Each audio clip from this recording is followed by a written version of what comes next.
Amy of Handmaiden. This is a monthly podcast where I update you on what I've been making, creating, also what's new at Handmaiden, behind the scenes, or what's new on the website. So first up, last month I forgot to mention my beautiful Mother's Day gift that I got. I wanted to share with you, so I'll share it with you now, even though it's a wee bit late. This bouquet is from Not All New. It's a lady called Amelia. She's based in Alexandra, which is Central Otago. Amelia come along to the festival I organised, 45 Fibre Festival, had a stall there and bought beautiful bouquets just in time for Mother's Day this year. So I was lucky enough to receive one of those, so cleverly made, like the knitting needles, and this is a sock blank, like a hand-dyed sock blank, and then it's been all wound into a gorgeous ball, and the knitting needle like pins it all together. Some mini skeins here, look at them, and then a big full skein, full 100 gram skein there. Oh, there's some more minis over here, and then beautiful little dried flowers to go with it. So gorgeous. I wanted to show you before I pulled it apart. I keep looking at it because I want to turn them into socks, obviously. I was like, oh, I need to show you. Yeah, so here we go. Not All New. Such gorgeous. It's all sock yarn. Looking forward to making some socks with that. But yeah, super cool. Pretty special gift. Thank you. And then I guess the other, so starting with finished object, I have finished my Katholt sweater. This is in Knitting for Olive, and it knitted up super speedy on 6mm needles. This is blood orange colourway. Can't quite remember this colour. Some oatmeal naturally colour. All the details are on Ravelry. I'll link the Ravelry project below if you like. But yeah, love how it turned out. It's got super chunky 2-in-2 rib neckband, cuffs, and the body. I made it a bit longer as well, so that it's nice and cozy for winter, like properly covers your back, not croppy like some of the other things I've been knitting lately. And I finished it in perfect timing. Like, we've currently had the last 2 weeks of some decent frost, so it's proper cold, so it's so nice to wear such a bulky, warm knit. Yeah, love it. And loving that orangey red colour still. Other things I've been finishing this month. You can see some sneak previews down here. Finished the tote bag that I was talking about. I went away to the quilting retreat. That was a super fun weekend. Got my tote bag finished.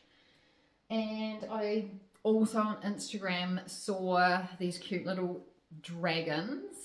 Oh my gosh, same colour. I don't know if you've seen them on Instagram as well. Amanda Ray has a pretty fun Instagram to follow, and she's been making lots of different types of dragons, but when I saw this little pocket dragon, I couldn't resist making one. So it's just a granny square. You make the granny square, and then when you do the wee outline, you put some little special stitches on to make it look like spikes, and obviously chain a cord for his tail. And when you've crocheted the granny square, you also have made just a tiny loop so that you can pop your finger in there. So you make the granny square, and then you make the head separate, and then stitch them together. I had so much fun picking little glittery eyes for them. I've made 3 now, and all of them were different colours. This one is for my niece, whose favourite colours are gold and red. There was also a pink dragon for my other niece, whose favourite colour was hot pink. And Lily got a beautiful bluey green, like hand-dyed dragon. It's very cool. Yes, so Small Pocket Dragon by Amanda Ray. I'm warning you, if you go check out her patterns, you might go down a rabbit hole though. There's some other gorgeous ones. She's just released one that has like beads and stuff in it, like fidget beads and stuff. Yeah, so fun. Looking forward to gifting this one. So back to Tote Bag is all finished. Here she goes. Can't even get it all in. Big tote bag. Nice long straps. It's got so many pockets. Pocket in here and then a zippy pocket, and then the other side of the bag also has another big pocket. And I don't know if you can see, but I've quilted all of the outer fabric of the bag. This has got like a nice thick batting in there, and quilted it all these pieces before stitching it all together. It is absolutely, I don't know how I'm going to show you, it is absolutely perfect for my spinning wheel, my new electric spinning wheel, and that's what I was making it for. See if you can see in here. Oh, it's a bit dark in there, but everything fits in there, and there's internal pockets for the wee foot pedal, and on that side you can just see I made some pockets for the bobbins to fit in. There's even some fluff in there, all fits in there. So happy with it. And it has some plastic on the bum there, so you can put your bag down, not worry about it wearing or getting moisture or something. Yeah, but it all fits in wonderfully. It is a by Annie pattern. She does lots of fabulous bag patterns. I have not made one before, one of her bags, or made a bag like this ever before. And I am very happy with what I achieved. The pattern had lots of pages and lots of instructions, but if you followed, just like knitting patterns, the one step at a time, just do the first instruction, and it had little helpful pictures, and work your way through it. You get there. Yeah, I found it a very good pattern to follow, even though it wasn't something I'd done before. I've even got a wee bit of spinning on here at the moment. This is some beautiful Coraldale fluff. And yeah, I think I'm going to get stuck into that for Tour de Fleece, which is coming up soon. So yeah, I think that's all my finished projects. What I'm currently working on, what's currently on my needles, is the Rebel Sheep Mob blanket. It is knit up in Outlaw Rebel yarn, and the pattern is by Deborah Moore, who is Outlaw Yarn. Deborah's got the kits on the Outlaw website for the blanket with her yarn and stuff. I'll show you how it's progressing. I've put a few photos on my personal Instagram. And yeah, otherwise I'll link this again. The Ravelry link for this pattern and project will be below. It's so gorgeous, but there's like 205, I think, 205 stitches for one row. So it takes a wee while to get across to the other side. But yeah, very effective. I'm so happy with how it's coming up. Beautiful colour. Oh, it's got this texture too. So it's mosaic knitting. You're only ever knitting with one colour at a time. So say you'll come across with that browny colour, you'll come this way and then all the way back, and then you'll change to your grey silver colour to do the next two rows. So you're only ever knitting and slipping stitches. Yep, very happy with how it's coming out. So it's 5 sheep across, and it's going to be 5 sheep high as well. Yeah, even the back's quite pretty, but not quite as clear sheepies, but it still looks super cool on the back. Yeah. Yes, that is all. I'm just knitting one project at the moment. This is for the Kiwi Make-a-long. So I'm not sure if you've seen, but I definitely mentioned in last month's podcast, a group of Kiwi podcasters are all getting together, thanks to Marina of Strawberry Patches. She's got lots of New Zealand podcasters helping host this Make-a-long.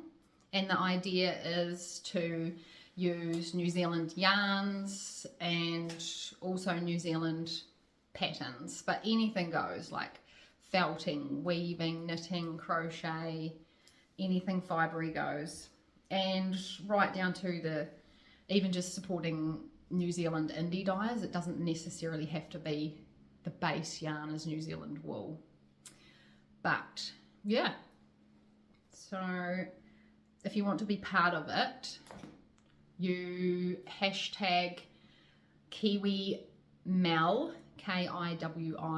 Kiwimal, or there's also Kiwimal 2025 hashtag, and that would be in Instagram. You'd use that hashtag, post a picture of what you're making. Definitely if you want to get in the draw for any prizes, you'd post your finished object for that make-along and hashtag it. And then also you can participate on Ravelry, and I'll put that link in the show notes below as well. So the colourway for June was based on rose as the birth flower, and while red roses are beautiful, I had imagined pink and yellow roses as well as red. So that's where this June's colourway went. I'll show you how it dyed up. This is the Yarn Club, and it went out on a Wild Earth Yarns base, which is merino and Lincoln. So it's a no nylon sock yarn. Like the Lincoln being such a strong wool and like such a long staple, basically means it made the wool, the yarn, hard wearing enough for socks without putting nylon in there. Yeah, so this skein is going to be mine. I'll knit it up and test drive those socks, so let you know how they wear. It is not as lush as some of the other bases, like February's, I think, was like a cashmere sock blend, and it was deliciously soft. Like you would have worn that next to skin in a scarf or something like that. This one is much crisper. I would not, personally, I wouldn't love that around my neck. It's going to be awesome for socks. And then the base for here is Fibre Club. Beautiful. It's on a Hanui base, and it was their sunset blend, so it has 3 different shades of brown. I've got the base, I'll show you in a wee minute. But yeah, there is the Fibre Club braid, beautiful reds and pinks, and the yellow is much more subtle because the dark brown in the base. Lovely. I have already spun up one of these, and it's beautiful, absolute dream. Thing Hanui, you wash it once it's all spun and in a skein, and it just blooms. It's just delicious. Yeah, so nice. So here is some of the Hanui base undyed, the sunset blend. I'm trying to find a piece that clearly has the three shades going on in it. There is.